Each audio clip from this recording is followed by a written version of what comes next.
Don Toliver is easily one of the most exciting artists out right now, and yeah, his sound definitely carries that Travis Scott influence, which makes sense since Travis was a big part of putting him on the map, but Don has really carved out his own unique style. In 2024 he dropped Hearthstone Psycho, which was a crazy good album just because of all of that rock influence it has, and it really felt like a breath of fresh air compared to what everyone else was dropping. So in this video we are going to take some inspiration from that sound. More specifically, we are going to cook up something similar to what MD did on Don's track Bandit, but instead of flipping a sample, we are going to make one from scratch. And since we are making a rock kind of sample, of course we need to start with a guitar. So in this case I actually picked up a real electric guitar that I played with my own two hands, and all I did was that I played these very simple rock chords, and that's like 3 chords, and these chords are called power chords, also known as rock chords, so they fit perfectly into this sample. And I recorded the chords 2 separate times and panned them to the left, and one to the left and one to the right. I recorded everything inside of Ableton and also panned it in Ableton, so that's the reason why this isn't panned right now. Then I also played one section with the root notes of the chords, just one single note, and I kept that one in the middle. And for the effects on this guitar I used a plugin called Guitar Rig 6, and I don't remember what kind of preset I used, but I probably used one of these basic stock presets, which makes the guitar sound like it's recorded with an overdrive on, like a rock guitar. And this is what the guitar sounds like now.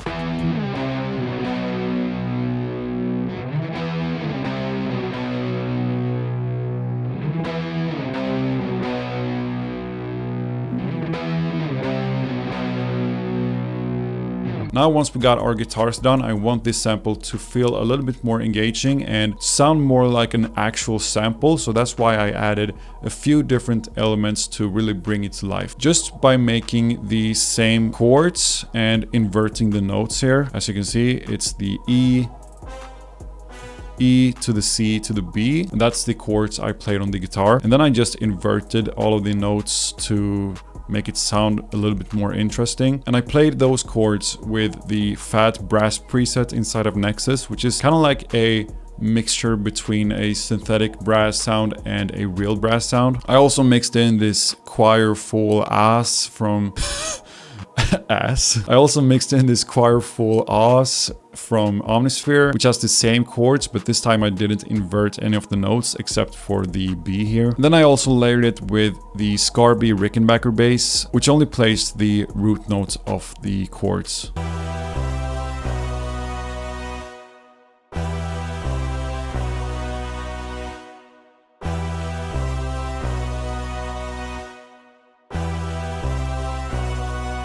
Now once we got our guitars and our other elements inside of this sample, just to kind of make it sound more like an actual recording, the last thing we need to really sum this up is some drums. So in this case I'm using this VST right here called Superior Drummer 3. I use the IOT default preset, IOT. With that preset on, I play a kick drum and overhead hats, is that what it's called, and some snares and some different fills here, just to kind of fill out the sample with something more than just instruments, right? Because in a real sample they obviously play drums, so you have to add your drums in when you're making a sample like this as well. Now finally, just to add some extra texture to this whole sample, I found some bass slides and a vocal melody that I kind of chopped up to fit on top of my sample. I just placed the bass slides whenever there's room to place it. So now once we got everything sorted out in this sample, this is how it sounds so far.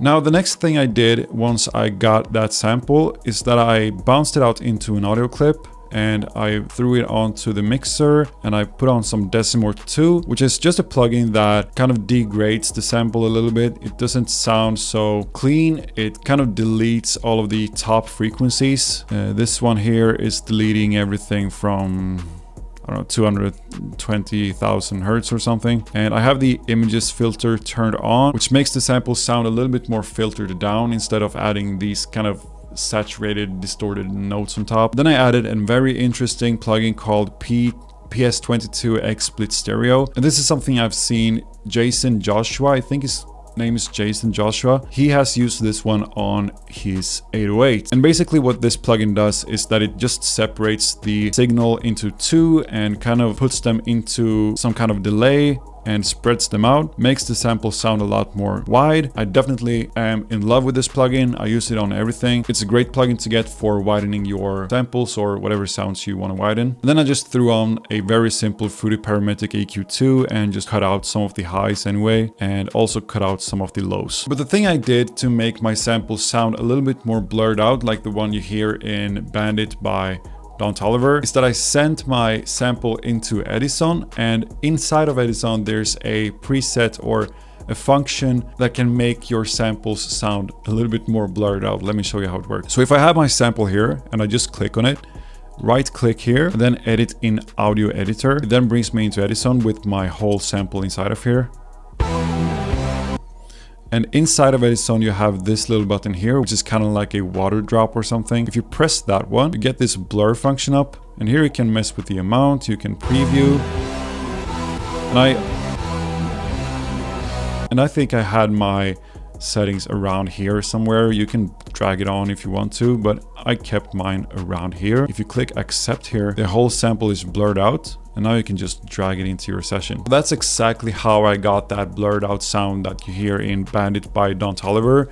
And here I have my final sample. So let's have a listen to what it sounds like now.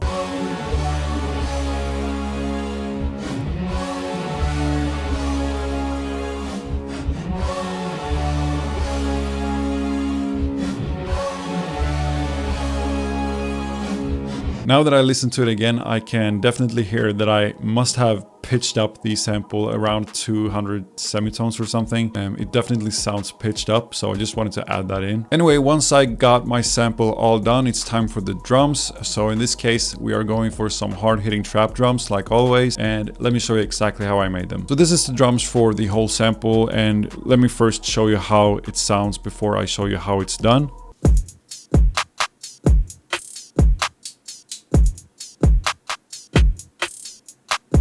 So there's definitely nothing that's complicated here. It's just a simple clap. It's a simple snare that just adds some movements to the drum pattern. We have a kick that I think hits pretty freaking hard. We also have the hi-hats that is just doing simple two steps, except for some variations here.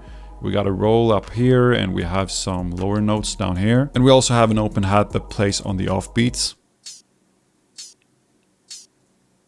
And the last thing I added was this very simple 808. It just plays the root notes of the chords, and they also hit at the same time as the kick hits. So I have added some notes like down here, for example, just to make them hit the same time as the kick. Just to add some more variation to my beat, I went ahead and duplicated my sample. Then I put some halftime on it and placed that before the drop came, which kind of brings down the energy a little bit before the energy kind of bounces back. So with that, our beat is done and it's time to give it a listen. But first off, I want to thank you so much for watching this video. I love making these kinds of videos for you guys, and I love making samples, and I love making trap music in general. So it just fills my heart with so much joy that you are actually watching my videos. Enough of that, let's just listen to the beat.